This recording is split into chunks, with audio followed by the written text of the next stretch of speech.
One of the big banks in Canada actually did a study in December of 2021, and it turns out 1 in 3 Canadians actually don't understand how a TFSA works. So if you're watching this and still don't understand how a TFSA works, number 1, don't feel bad because you're not alone, and 2, I'm going to explain it in this video. I didn't know how a TFSA worked till I was 26 years old. So from the age of 18 through 26, I had no idea what it was for. What I had was a high interest tax-free savings account, and calling this high interest should be a crime. So what happened was, when I was around 20 years old, somebody at TD Bank encouraged me to open this high interest tax-free savings account. And I thought to myself, high interest, tax-free, sign me up. Why would I not open that up? At this point, I had no clue how the financial system works. The TFSA is one of the best wealth building tools in Canada. A wise man once said, it's not about what you make, it's about what you keep. The way to do this is to save a portion of everything that you make and invest it in a way that gets you the highest possible return. When you do this with investment properties in real estate, you're taxed on your capital gains. When you do this with NFTs and crypto, you're taxed on your capital gains. When you try to do this with the stock market, well, that's where the TFSA comes in. With the TFSA, you are not taxed on your capital gains and you get to keep 100% of your return on investment. And therefore, you get to keep more of what you made than you otherwise would have.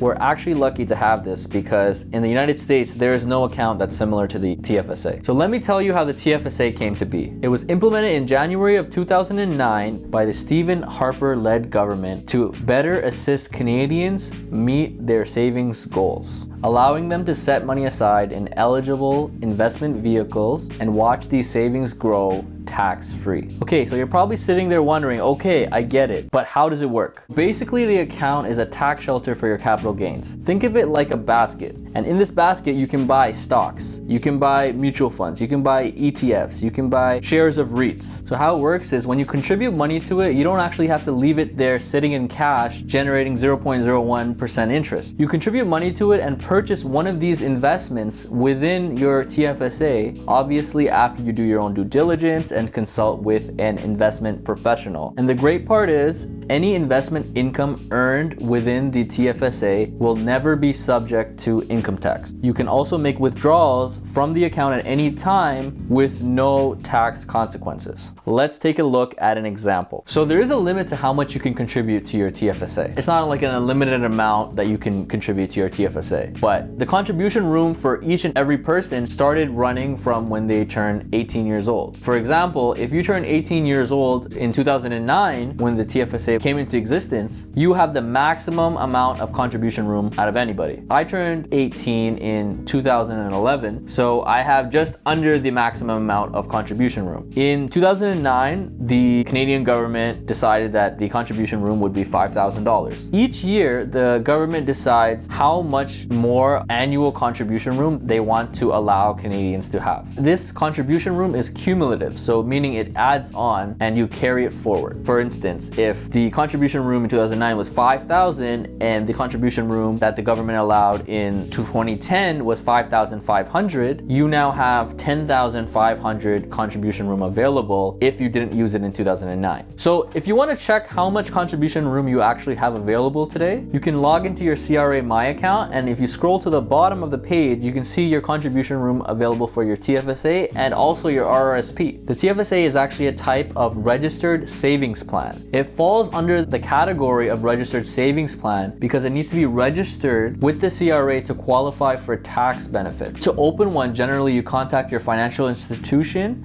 and you provide them with your social insurance number and your date of birth, and they essentially register it for you. The most common ones that you would come across would be the Wealthsimple Trade, Questrade, or the bank that you do your banking with. To wrap up, I would say that, the TFSA, or the tax-free savings account that we have here in Canada, is one of the most powerful wealth building tools we have available to us. And it's really a shame because it was introduced in 2009 and many Canadians still don't know that it exists.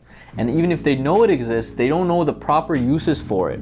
and a lot of their money is, their savings is actually going to waste. Maybe they have their money in GICs, maybe they have their money sitting in bonds, maybe they have their money sitting in mutual funds, or maybe they just have it sitting in cash. A lot of people might have their money sitting in cash in their TFSA, thinking it's just a savings account because it hasn't been named the tax-free investment account like it should have. It got named tax-free savings account because it's technically part of a registered savings plan. We're very lucky to have the tax-free savings account in Canada because in the United States, they actually don't have anything similar to this. They actually have, I believe it's the Roth IRA and a 401k, and those are more catered towards retirement. So they're more comparable to the RRSP that we have here in Canada. The TFSA is perfect for someone who's saving up for a car, saving up for a house, because there's no restrictions on when you pull your money out. There's no tax consequences when you pull your money out, and you're free to pull out your money at any time you choose. Unlike the RRSP, where when you pull your money out too early, there are penalties and consequences. So if you do have a TFSA, tell me if this has happened to you before. You go to pull out your money and you get a message or a pop-up that says, warning, you won't be able to recontribute this money until the following year. Maybe you freaked out and that's okay. No one told you the difference between contribution room and contribution limit or even what either one means, but I'm gonna break it down for you. So I always wondered why the TFSA wasn't actually promoted as much as it should have been, because it's one of the best wealth building tools we have in Canada. However, it shelters you from getting taxed on your capital gains. So I hope you learned something new about the TFSA, or the tax-free savings account that we have here in Canada. Obviously, you need to learn how to select what to buy and how to do the appropriate due diligence to buy the stock or ETF that you are looking at. You might want to check out our podcast. We talk about the investing basics and a whole bunch of other things to do with investing and growing your wealth, and the link is in the description below. And remember, wealth is possible. Hey guys, hope you enjoyed that video. If you want to see more videos like that, click right up here. We actually have a full-length podcast if you want to watch that. Click right up here and make sure to subscribe down here so you don't miss any videos. And remember, wealth is possible.